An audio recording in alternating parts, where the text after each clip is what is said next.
noches. Comenzamos hoy con el programa Hablemos Claro. Y de vuelta nos trae para estar con los compatriotas que ven esta audiencia, con el deseo de colaborar con datos que son sumamente interesantes. Pues hoy vamos a tener con nosotros al hombre que tal vez sea el más ilustrado en materia de política, de historia, con relación a la guerra del 70. El doctor, él es cardiólogo, cirujano cardiólogo, pero por cosas de la vida comenzó a tomar interés por la historia nuestra al ser bisnieto de una de las hijas de Carlos Antonio López que no estaba reconocida. Ignacia Ortiz es la bisabuela de nuestro invitado de hoy. Pero antes entramos a un pimponeo de situaciones políticas que se dan en la República y que vale la pena que hagamos algunos breves comentarios con relación al particular. Se sintetiza y se aparece como una especie de calamidad cuando alguien habla de la necesidad de la reforma constitucional. Y nosotros con Roberto Paredes tenemos el interés y lo estamos estudiando sobre la necesidad real de la reforma constitucional. Hay instituciones que no sé cómo se incorporaron en la Constitución del 92, pero que necesariamente deben ser sustituidas. Por ejemplo, este tema del gobernador en una república unitaria. Tiene que ser, como antes, el delegado de gobierno, claro, para que sea el representante del Poder Ejecutivo. Y ahora tenemos gobernador. En el Alto Paraguay hay un gobernador por 7,000 personas. Sí. Una de ellas. La segunda, la reforma en el campo de la justicia paraguaya. Se habla mucho de la injerencia de la política en la justicia. Pero ¿cómo no va a haber injerencia si el consejo, el instituto que se encarga de la formación de la incorporación de los jueces, fiscales y ministros de corte, es el Consejo de la Magistratura, donde está un diputado, un senador y un representante del Poder Ejecutivo? O sea, la injerencia total y directa de los políticos en la conformación de la terna de los jueces, correcto, fiscales y ministros de corte. Entonces, el que dice eso, dice sin fundamento y sin saber. Y como en este país mucho se habla de oído, queremos clarificar y poner las cosas en su lugar. El Consejo de la Magistratura, el jurado de enjuiciamiento, vimos hoy que una diputada pide la derogación del jurado de enjuiciamiento. Pero eso no puede hacerse sino a través de una reforma constitucional. La reforma constitucional es absolutamente necesaria. Y acá hay gente que dice la reforma se quiere para posibilitar de que se incorpore la reelección presidencial y pueda tener la oportunidad de ser reelecto Carter. Lo que menos importa en la reforma constitucional es la reelección, al extremo de que no hay constitución del mundo que no hable de reelección presidencial. Entonces, este es un tema con el que queremos comenzar esta noche, y le cedo el uso de la palabra acá a Roberto para dar algunas ideas también con relación a esta situación. Gracias, Víctor. Primero los aplausos merecidos para nuestro conductor principalísimo de Hablemos Claro. La reforma constitucional es un tema fundamental para el país. Y a mí sobre todo me oprime, Víctor, la presión que ciertos medios de prensa están tratando de ejercer sobre el Partido Colorado, que realiza en estos días una convención y que tiene previsto eventualmente tratar el tema de la reforma constitucional. La reforma constitucional es impostergable si se quiere llevar este país adelante. Este tema puntual que tocaste de los gobernadores es uno de los puntos que tiene que reformarse, porque conceptualmente el gobernador es el brazo largo del presidente de la República, sí, del Poder Ejecutivo. Entonces, es obvio que el gobernador tiene que ser electo por el presidente como su representante en cada uno de los departamentos del Estado. Mi representante en Alto Paraná va a ser Landy Torres, en tal parte va a ser fulano, ¿sí? En Cordillera va a ser, en cada departamento, que es la división política administrativa del país, debería ser designado el gobernador por el presidente. Y no debería de haber cámara de concejales departamentales, porque los departamentos no dictan ordenanzas, leyes, decretos, nada, no existe eso. Lo que tiene que haber es un delegado de gobierno con una serie de asistentes que repliquen de alguna manera los ministerios que sí están operando, ¿verdad? El de Agricultura y Ganadería atendiendo a su región, el de Industria y Comercio atendiendo a su región, el de Justicia, en fin. Eso es fundamental. Y es fundamental también, Víctor, ahí te pido que me prestes atención a un tema que para mí es clave. La reelección es una necesidad en el Paraguay, como lo es en Estados Unidos, como lo es en Francia, en muchísimos países. Pocos son los países que no contemplan esa figura. Y hay una razón sociológica fundamental. En el Paraguay vemos que hay lentitud para renovar los liderazgos. Entonces es importante alargar, por eso tuvimos 2 presidentes, los 2 últimos, a los que parece que el saco de presidente les queda como sobre todos, solía decir yo, en el caso de Marito, y en el caso de Peña más o menos nos estamos aproximando a lo mismo. O sea, se necesita más tiempo para ir templando y forjando líderes que puedan continuar. Esa prohibición de la reelección no se hizo, como muchos creen, con los ojos en la nuca mirando al estronismo. En realidad se miró al futuro y se trató de evitar, a como se dé lugar, la reelección del general Rodríguez, que venía desempeñando un papel importante, pero dejó una tarea pendiente que a los civiles nos costó muy caro: el tema del retorno de los militares a sus cuarteles para que cumplan con sus funciones constitucionales. No se resolvió eso en tiempo de Rodríguez, eso llevó a la crisis de abril del 96, ¿sí? Y eso llevó después a situaciones más trágicas, como la muerte del vicepresidente Luis María Argaña, un magnicidio, seguido de la muerte de 7 jóvenes en las plazas del Congreso. O sea, yo creo que es por todo lo que señalaste y más lo que estamos tratando de resaltar, que hay muchos baches ahí, ¿no? Yo creo que el poder judicial no puede ser independiente, y debería serlo en una estructura republicana, desde el momento que de su creación misma participan los políticos, los diversos partidos, el Poder Ejecutivo y el Poder Legislativo. O sea, 126 personas, 125 del Legislativo, y el representante del Poder Ejecutivo decide quiénes van a ser ministros de la Corte, y a través de miembros del Consejo de la Magistratura y miembros del Jurado de Enjuiciamiento del Magistrado. O sea, hay una injerencia política insostenible.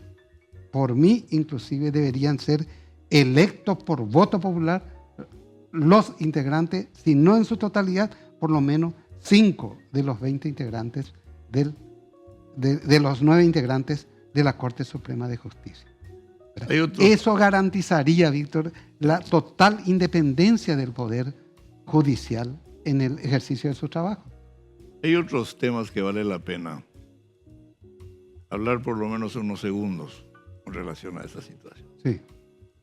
La forma en que son tratados nuestros conciudadanos que quieren trasladarse de un lugar a otro, aún dentro de la ciudad capital. Uh-huh. Son tratados como si hubiesen sido borricos. Uh-huh.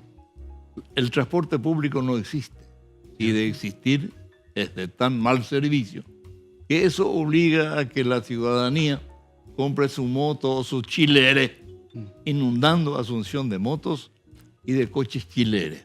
Cierto. no funciona el transporte público tal como hoy se está organizando. Y sabemos que al Estado le cuesta 46 millones de dólares el subsidio al transporte público. Por esa suma, la municipalidad puede incorporar dentro de su actividad una partida de vehículos 0 kilómetros y que esté a cargo de la municipalidad el transporte público, como es en todas las ciudades importantes del mundo. Algunos me dicen, no, pero vos lo que querés es que el Estado otra vez tenga intervención. Y tiene que tener intervención, mal que les pese a los agoreros. Porque yo confío en mis conciudadanos honestos. Y que hay honestos, hay honestos. Y precisamente para resolver ese problema, hubo ya una vez, las personas de edad adulta como yo, tienen el recuerdo de cómo funcionaba antes el transporte público en Asunción, que se llamaba Mercedita. Sí, me acuerdo. Mercedita estaba a cargo de la ANDE. De la ANDE. Y funcionaba a las mil maravillas. Correcto. Bueno, después, cuando vinieron los transportes privados, se armó un desastre porque ya ahí aparecieron de vuelta los padrinos políticos, quienes eran los propietarios de los vehículos, y algunos ya en tan mal estado que ya apenas iban 2 cuadras y ya quedaban por el camino. Correcto. Entonces, que vuelva a cargo de los municipios y no se va a requerir un solo peso de endeudamiento como muchos acostumbran a hacerlo. Estos 46 millones de dólares de subsidio que se da al transporte puede servirle perfectamente para que nuestro transporte público sea renovado por parte de la municipalidad de la capital. Así funciona, Víctor, en San Pablo, por ejemplo. Los municipios dirigen, son propietarios de las unidades de transporte y cumplen rigurosamente los horarios. O sea, cada 20 minutos tiene que pasar uno. Y en una ciudad como esta se hacen las famosas reguladas y vos ves filas enteras formándose a veces esperando 1 hora y más de 1 hora a nuestro para tomar. compatriota ahí. Primero, no hay seguridad de que va a venir el vehículo. Segundo, no hay seguridad personal. Correcto. Está supeditado a que cualquier motochorro venga y le meta una puñalada. Se planteó, siendo intendente Mario Ferreiro, inclusive el uso de transportes mixtos. O sea, en horas de poco movimiento vos podés usar un bus pequeño, que dicho sea de paso, evita casi en 100% eventuales accidentes y sirven para los momentos en que no se requiere de grandes unidades para transportar gente. Perfectamente y cómodamente. O sea, soluciones hay. Se les ha arrimado a autoridades nacionales, a autoridades municipales, pero no se ejecutan, lastimosamente. Bueno, Roberto, trajimos varios temas al tapete y lastimosamente nunca la dictadura es buena. Claro. Nunca. Y hoy la dictadura del canal nos pide corte.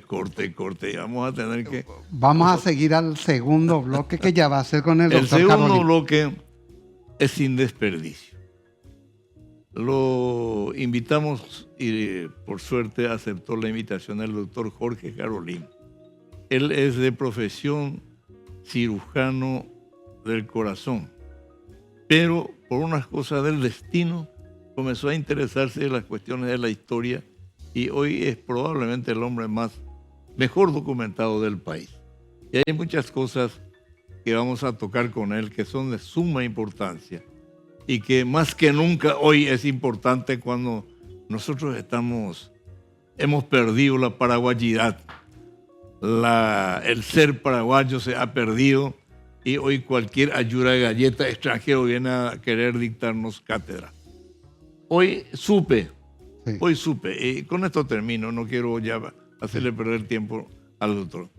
La Corte Suprema de Justicia se vale de la PNUD a los efectos de que las construcciones en los palacios de justicia en el interior de la República se hagan con plata paraguaya.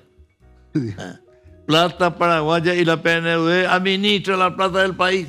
No puede ser la Corte Suprema de Justicia. Lástima que mi celular dejé en el coche. Sí. Porque hubiera mostrado a la opinión pública que no estoy hablando disparates. Tengo registrada la sesión en donde el presidente Diesel estaba firmando un nuevo contrato con PNUD para que ¿cómo se llama? Los edificios que se van a construir en San Juan Bautista y en San Ignacio Misiones administre de vuelta con nuestra plata una organización internacional. No hay derecho. Es un escándalo, sí. Pero vamos a un corte. Vamos a un corte, ya.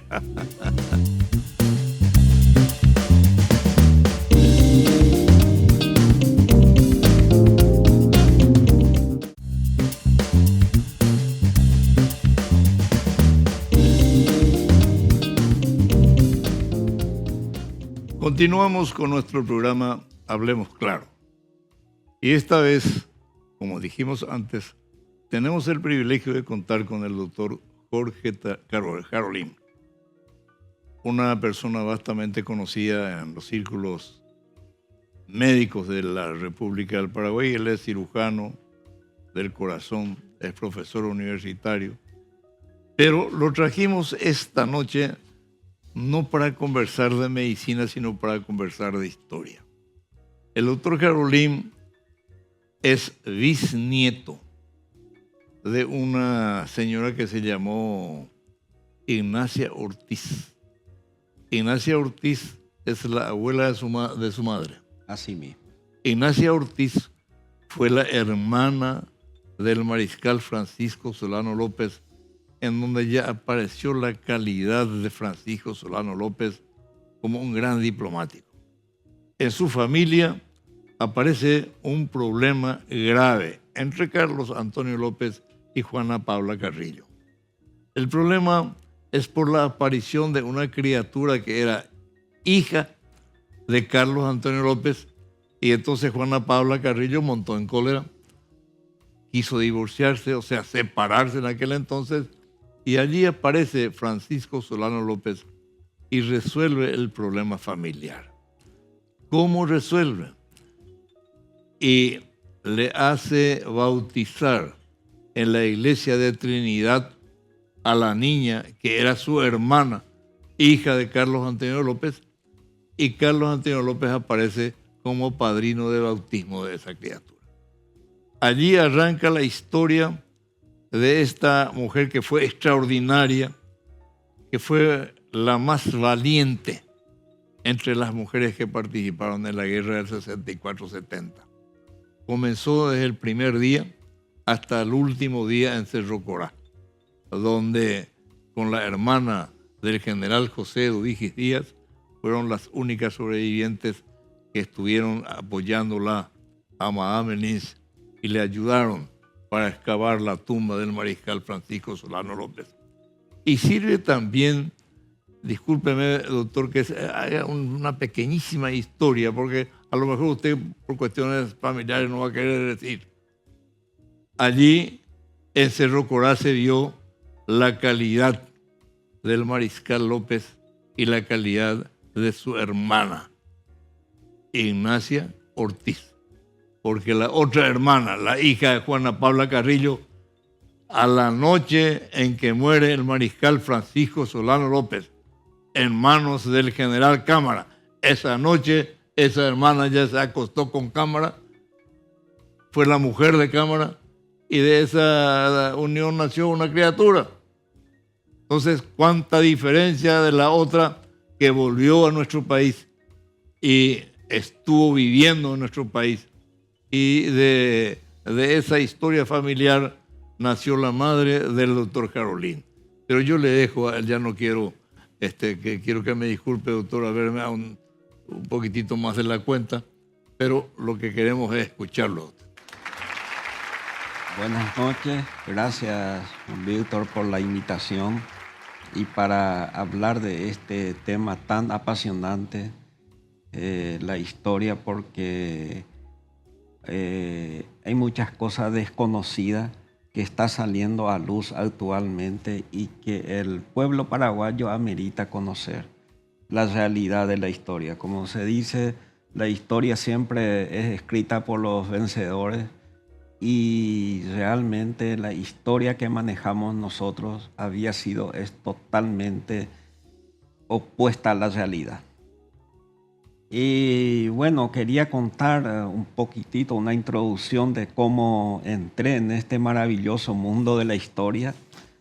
Como ustedes saben, yo soy cirujano cardiovascular, nosotros somos como esos deportistas, tenemos una vida útil como hasta aquí, después hay que saber retirarse.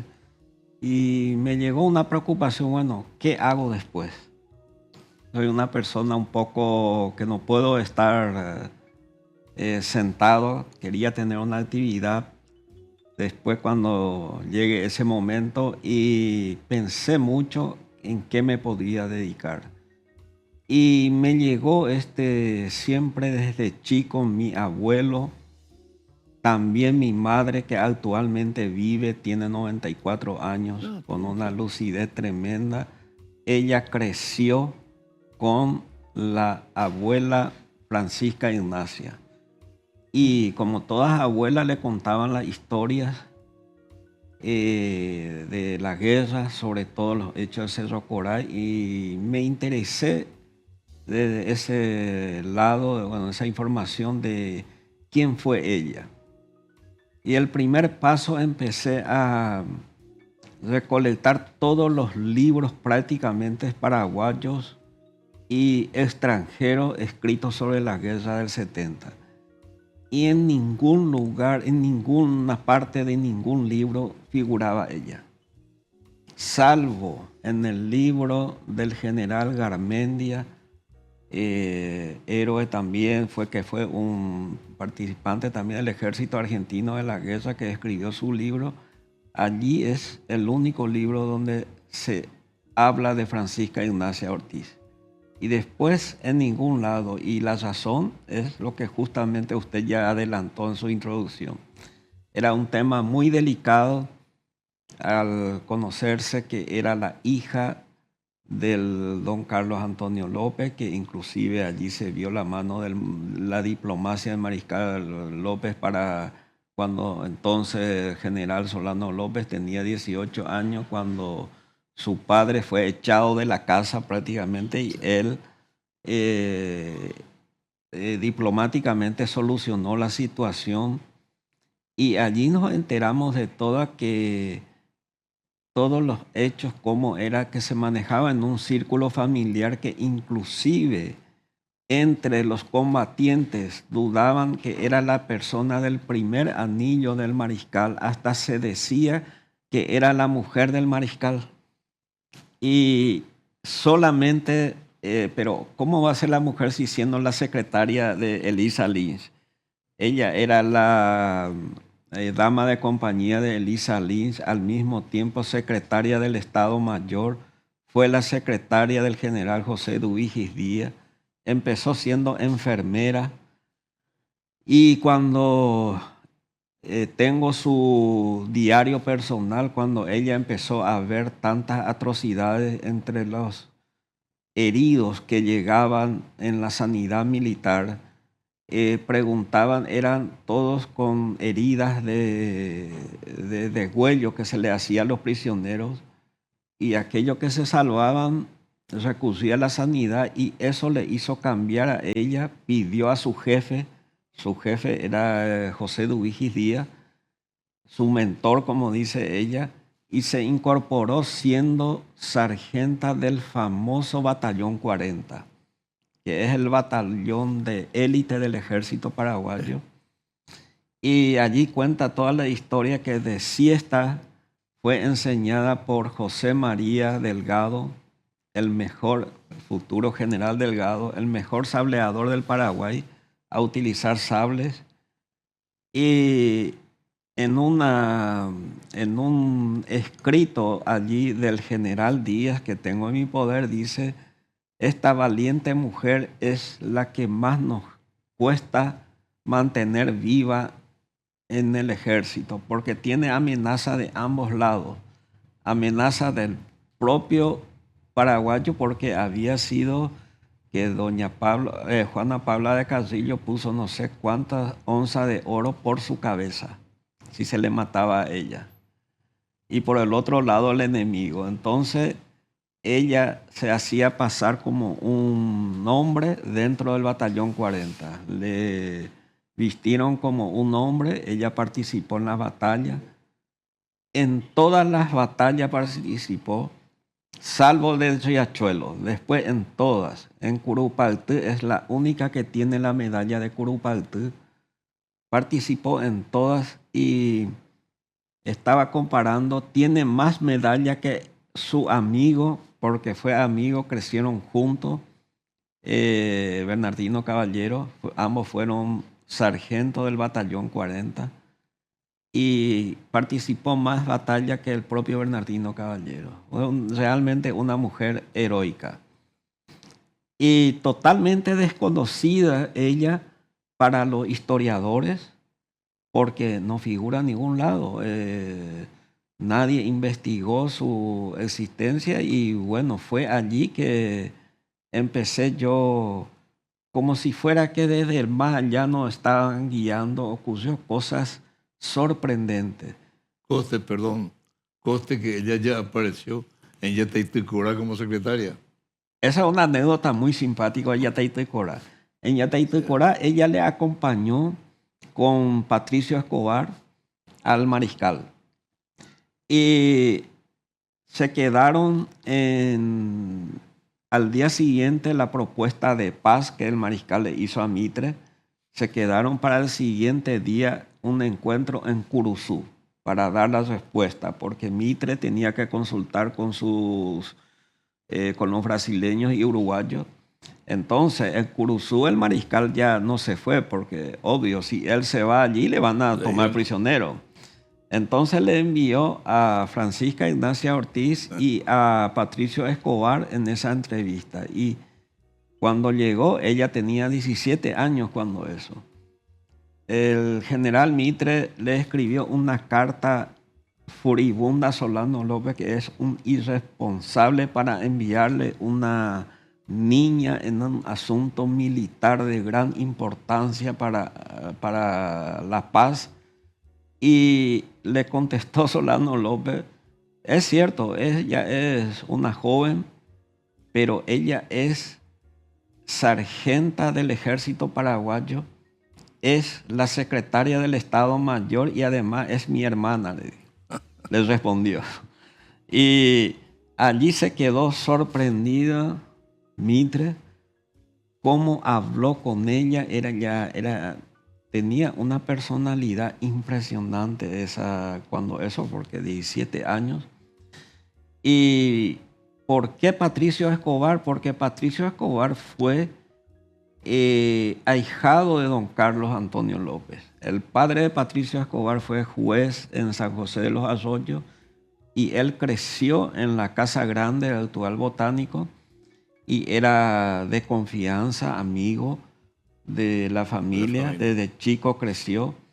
Inclusive él entraba y salía del campamento aliado cuando quiere de noche, porque tenía un salvoconducto, porque fue el que le salvó la vida a Silva Paraños.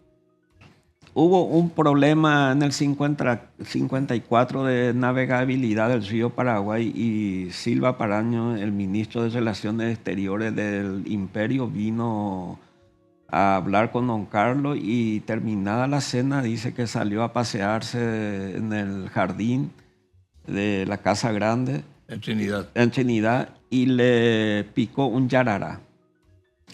Y el joven tenía 13, 14 años. Patricio Escobar sacó de su bolsillo una navaja, le hizo una herida, le succionó y le salvó la vida a Silva Paraños. Y allí él dijo que le quiso llevar al Brasil a hacerle estudiar, pero su padre se negó. Y cuando ocurrió la guerra, salió informe a todos los comandantes que si llegaba un militar de apellido, de nombre Patricio Escobar, él es su amigo y que le dé la bienvenida en cualquier parte Y eran amigos ellos. Y Francisca Ignacia también, como creció en la Casa Grande, eran conocidos. Hasta el final pelearon la guerra. Y una historia apasionante. Apasionante. Como decimos en guaraní, ñandemo pinimba. Mopirimba. Y usaban ellos un eslogan: prudencia, tolerancia, patriotismo. Y allí yo me di cuenta, nosotros, la familia, no sabíamos esta historia de descendencia con el mariscal ni de don Carlos, porque ella nunca contó ni a su familia. Yo creo que es por eso, la prudencia, y también por proteger, porque usted sabe que hasta 1944, cuando el general Rafael Franco recién 36, que se empezó a cambiar todo lo relacionado a López, era peligroso. Por ley sí, se estableció de que quedaba sin valor todo aquello que se decía contra el mariscal López. Sí. Y se reivindicó su figura y Así se trajo sus restos de Cerro Corá. Sí. Un 29 de febrero del año 36 se firmó el decreto por el que se disponía, vengan los restos del mariscal López, y se trajo al día siguiente. Y así, en el Panteón de los sí. Héroes. Y con los documentos recuperados, nosotros nos percatamos de esta situación, porque todo estaba escrito, donde Carlos Antonio López escribió una carta, le dejó a Solano López que cuando ella cumpla 18 años le entregue, donde le explica que es su hija, del por qué no lleva el apellido López, qué representa, qué de herencia le dejó a ella. Hasta su herencia le comieron todo. De un banco le dejó no sé cuánto en un banco americano, y cuando terminó la guerra devolvieron al Paraguay, por supuesto con el gobierno de los legionarios le tragaron todo lo que le dejó su padre. Y en eso empezamos un día, siguiendo la investigación, me contactaron con una señora, María Isidora Carrillo, de Villa del Rosario, una ancianita de 90 años, que me mandó ofrecer sus pertenencias, que fue de su descendiente. Ascendiente. Sí. Y porque iban a vender un campo que tenían todavía, que era la estancia Montelindo en Villa del Rosario, se iba a vender a unos colonos de la colonia Bóleda. Y era el resto de la estancia de los Carrillo, lo que sobró de todos. Y allí me ofreció los muebles de Carlos Antonio López. Yo ni idea, todos documentados, compré, porque era muy barato. Y de agradecimiento la señora me envió un paquete de unos 100 documentos, que eran los documentos de Solano López. Y entre eso encontré por primera vez quién fue mi bisabuela. Allí apareció que se tenía guardado en secreto, y con Isidora Díaz eran las sargentas encargadas de las mujeres que llegaron a Cerro Corá, la lista de las mujeres que llegaron allí.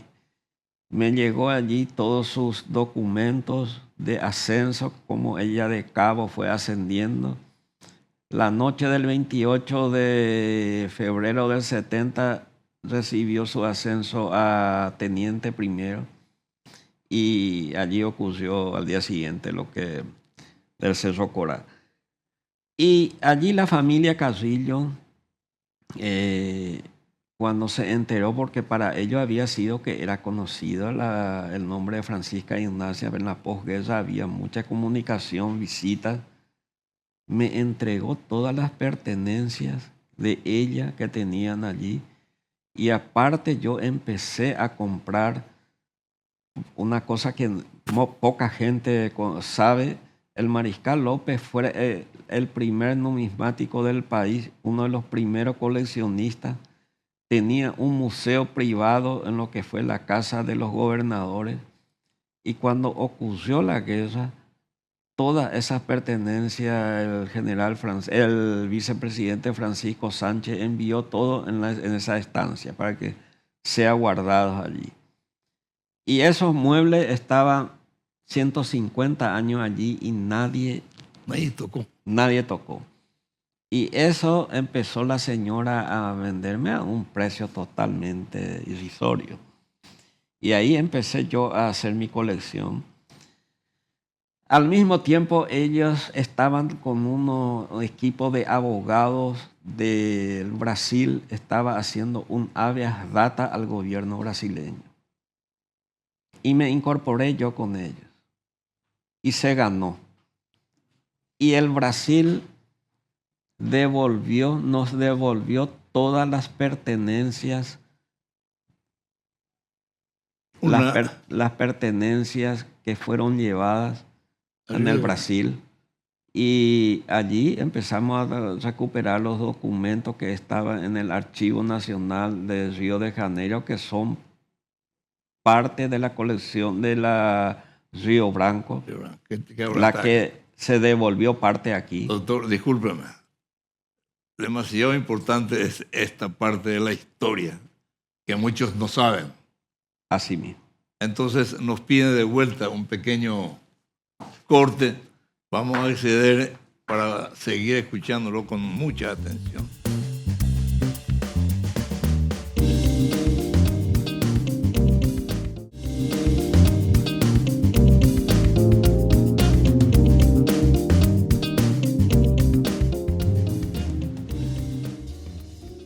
Cuando el locutor le presentaba al general Stroessner, decía: pueblo paraguayo, escuchen al presidente Stroessner. Entonces yo hoy digo, repitiendo eso: pueblo paraguayo, escuchemos al doctor Jarolín. Este relato que nos está haciendo es único. Nunca se hizo en la República del Paraguay. Y diría que no más de 5 personas saben esto que nos está contando el doctor Jarolín, que de por sí ya nos obliga a pedir otro programa más, porque esto no tiene desperdicio. Doctor. Sí, dando continuidad al relato de los documentos, nos entregaron documentos en seres, pertenencias que fueron llevados al Brasil al terminar la guerra, lo que perteneció a mi bisabuela, al mariscal, y los documentos que formó parte de la colección Río Branco. Hay que saber que el Río Branco fue justamente el Silva Paraños que llegó a ese título, y él guardó todo eso que sus familiares donaron después a la Biblioteca Nacional de Río de Janeiro, y allí a nosotros nos entregaron estos documentos que perteneció. Es cierto, es gran parte de documentos, no es solamente de la guerra. El archivo más grande de Sudamérica, el archivo de las Indias, el archivo de Paraguay, porque lo que me llegó no es solamente sobre la guerra 70. Por decir, el acta fundacional de Asunción me llegó. Cosa que en todos lados se dice que no existe, que se quemó. Pero como dije, el mariscal López fue un gran coleccionista y él tenía en su poder el acta fundacional hecho por Juan de Salazar y Espinosa, y toda la historia del Paraguay, la historia colonial, jesuitas, la época del doctor Francia, Carlos Antonio López, de la preguerra, todo. Y empecé yo a recuperar todas esas, y después ocurrió algo más llamativo. Un presidente de la República del Paraguay visitando un lugar de Israel, vio el Museo del Holocausto y quiso hacer lo mismo en Paraguay, un museo de la guerra del 70. Horacio Cartes. Y dijo que sería interesante hacer, y estaba todo, se compró un predio en Acostañú de 18 hectáreas, y allí se iba a hacer. Habló al gobierno del Brasil de que se comprometieron a devolver el resto de los documentos que tiene todavía en su poder, porque oficialmente se dijo de que ellos ya devolvieron todo en la época del presidente Figueiredo, lo que se tiene actualmente en el archivo... En la biblioteca Río Branco. Sí, la biblioteca Río Branco. Oficialmente se dijo que ellos ya devolvieron todo, pero sin embargo no fue así, porque gran parte nos devolvió a nosotros, a la familia Carrillo y a mí. Y después ocurrió cambio de gobierno, llegó aquí, el Brasil envió en cajones documentos, pertenencias de la guerra del 70 que... Esto es importantísimo que se sepa. Discúlpeme la interrupción, doctor, porque hay muchos agoreros que hablan de que estos documentos no son auténticos. Allí está. Sí. Entonces, la contestación a eso es esto que usted está diciendo. Sí. Por primera vez. Sí, por primera vez. Entonces, el Brasil envió todo su consulado de Asunción para los documentos y las pertenencias para que forme parte en el museo que se estaba haciendo, se iba a hacer en Acostañú, donde yo participé 3-4 reuniones con el doctor Oscar Vicente Escabone. Nos hicimos amigos a través de la historia. Él era uno de ellos que estaba llevando enfrente, el arquitecto Giuliani, más otras personas. Y nunca del nuevo gobierno se presentó a retirar esos documentos. No le interesó, más o menos. Yo comparo lo que fue del Metrobús, más o menos. Bueno, este no es nuestro proyecto y dejémonos de lado. Entonces empezó la comercialización de esos documentos. Yo no sé si fue en forma, eso no puedo opinar, pero se empezó a vender en el consulado del Brasil, porque nadie se presentó a retirar. Lo que más se presentaron a comprar eran gente interesada en planos del tesoro, inclusive personas conocidas. Yo conozco. Y yo empecé a recuperar las cosas que perteneció a mi bisabuela, y en consecuencia lo más interesante, porque era la segunda persona más importante después del mariscal, y era ya la archivadora. Ella tenía todo el archivo del mariscal y por consecuencia los documentos más importantes del país. Y que nos dimos cuenta de esos documentos ya no son más de la Biblioteca Nacional de Río de Janeiro. Son documentos de Itamaraty. Los documentos que, como se dice, estaban siendo guardados bajo 7 llaves. Sí. Y lo dijo así Lula. Y sí. Y esos documentos vienen con el sello del archivo secreto de Itamaraty, y lo único que nos pidió a nosotros, cuando eso era otro el cónsul, que por favor no se publique, no se dé publicidad en este momento esos documentos, porque podría interferir en la negociación del nuevo de Itaipú, porque esos documentos contienen hechos demasiado importantes y graves. Y entonces nosotros respetamos, no publicamos.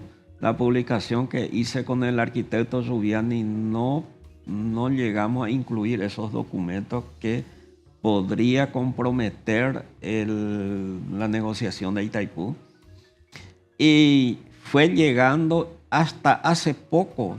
Estamos recibiendo esos documentos. Entonces yo allí me asusté de lo que estaba teniendo mi poder, que ya no es más la historia de mi bisabuela, era la historia del país, y no solamente del país. Había hechos, inclusive había documentos mucho más. Por ejemplo, un préstamo que hizo don Carlos Antonio López a un banco de Inglaterra. Sí, que no llegó a efectivizarse. Sí. Y hasta esos documentos firmados por el Carlos Antonio, eso no llegamos a publicar porque eran cosas demasiado delicadas. Sí. Imagínate, Inglaterra pidió prestado a la República del Paraguay. Sí. Y está la firma de Carlos Antonio López concediendo, pero no llegó a efectivizar. Sí. Probablemente al Banco Sochil era. Sí. Y con la firma del primer ministro Palmerston. Tenía el aval del gobierno inglés. Hasta esos documentos nos llegó. Era el archivo, el caracú, como se dice. Y entonces lo primero que nosotros queríamos autenticar, legalizar estos documentos, y era algo ya imposible de hacer en forma personal. Son más de 6.000, 7.000 documentos. Y recurrimos al gobierno con el arquitecto Zubiani, pedimos una audiencia y salí yo un poco desilusionado porque hablamos de en qué consistía la audiencia. Nos recibió el presidente de la República. ¿Quién fue, doctor? Mario Audo Benítez. Y yo esperaba, siendo una cosa de tanta importancia, que él lo iba a citar a su ministro al ministro que Cultura. Se ocupa de eso, para educación, cultura, el ministro de Cultura, exteriores, sí, defensa, para que dé un seguimiento. Y bueno, él nos recibió amablemente, estuvimos más de 1 hora, 2 horas mirando eso, pero se quedó a lo pareí, nos prometió que no.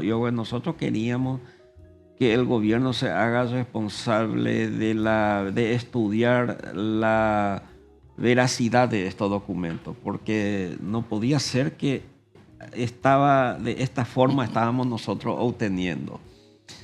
Hasta que me reuní hablamos con el arquitecto Zubiani, esto no tenemos que publicar, recurrimos a ABC Color, para los cuales nos exigió, contratamos 4 o 5 peritos, inclusive el diario empezó, pero como dice el arquitecto, esos papeles al tocar, al oler, no quepa ninguna duda de que son auténticos. Incluso algunos eran papeles de Caraguatá. Papel de Caraguatá. La mayoría tenía a trasluz, miraba el sello de agua. Sí. Y empezamos, todos los peritajes pasó. Y no solamente peritar documentos, sino al mismo tiempo teníamos joyas, teníamos condecoraciones, teníamos uniforme. ¿Cómo falsificar de la época, un anillo del Mariscal López que les regaló el emperador Napoleón III? ¿Cómo? Ningún joyero te puede falsificar eso. Además, el costo, no es la misma cosa falsificar un documento del Paraguay que para un falsificador el costo que un documento, diríamos, uno de la época de los egipcios, por decir. Y entonces estamos aquí, y lo que a mí me gustaría, yo estoy abierto a la gente que quiera investigar, porque todo el mundo escribe libros sobre el doctor Francia, sobre el Mariscal López, don Carlos, pero sin fundamento. Sí, pero mira otra vez el libro, pero la historia, así como la medicina, es una ciencia, avanza. Lo que estamos diciendo hoy, tal vez mañana no es lo mismo. Y aquí está apareciendo documentos extraordinarios. Inclusive. Doctor, discúlpeme, yo le pediría al canal, si esta entrevista pudiera pasarse en varias oportunidades para el conocimiento del pueblo paraguayo. Esto nadie sabe. No, nadie. Y no es por mandarse uno la parte ni por querer ganar protagonismo, sino necesitamos que el paraguayo sepa su historia. Porque hay demasiado cosas que se dan en la República, y los legionarios aparecieron durante la guerra, antes de la guerra, después de la guerra, y hasta en la presidencia de la República, como fue este ciudadano, que es el hombre ilustrado más importante que tuvo el Partido Liberal. Y me estoy refiriendo al doctor Cecilio Báez, que cuando muere Bartolomé Mitre, él envía una nota de pésame diciendo que murió un patriota paraguayo. Y dispuso que la bandera paraguaya en las oficinas públicas sea izada por 3 días a media asta. El decreto lo tengo yo. Y la carta de Cecilio Báez también. Pueden venir las personas interesadas a hacer peritaje que quieran. Esto vino de la biblioteca, Bartolomé Mitre de Buenos Aires. Esto está en mi poder, a disposición de quien quiera investigar. Disculpe que lo haya, pero quise decirlo esto porque tenemos hasta hoy legionarios. Sí, sí, sí. Y necesitamos, esto que usted está diciendo, necesitamos que se sepa. La próxima semana le traemos al ministro de Educación y le vamos a pedir la reforma de la educación y sobre todo que se vuelva a estudiar historia paraguaya en el Paraguay, como corresponde. Porque todo esto que se está dando hoy es una verdadera vergüenza. Hemos perdido el patriotismo, hemos perdido el amor a la patria y es probable porque no se conozca la verdadera historia. Si hasta un ilustre ciudadano que escribe en un diario importante de Asunción escribió sobre y llevó al teatro sobre, ¿cómo se llama? San Fernando. Sí. Y la historia es otra cosa. Otra cosa. Otra cosa. Y el mariscal López fue por su familia legítima. Pero le quisieron hacer leña al extremo de que Juana Paula Carrillo, su mamá, quiso ser presidente de la República al morir López. Sí, tenemos hay cartas sobre eso. Todos los documentos de la traición, todo lo que escribió el Tribunal de Guerra, tenemos todo, inclusive la carta de Solano López al Tribunal de Guerra pidiendo piedad porque salió que se tenía que ser fusilado su madre. Y ahí la historia todo dice que López fue un cruel que le mató a su hermano. No, era lo contrario. Bueno, doctor, esto no querría que termine, pero infelizmente el tiempo es oro en televisión. Así mismo. Y yo, acá con Roberto le agradecemos de sobremanera su presencia. Agradecemos haber aceptado la invitación y probablemente esta es la más importante entrevista que hayamos tenido en televisión en este canal. Entonces, lo vamos a volver a traer, doctor. Y eso que fue un sueño de formarse una especie de panteón de la historia. Es probable que nosotros pudiéramos hacer el trabajo necesario para obtener que aquel sueño suyo y de muchos sea una realidad. Sí. Por lo menos no vamos a callarnos y no vamos a dormir sin hacer ese esfuerzo.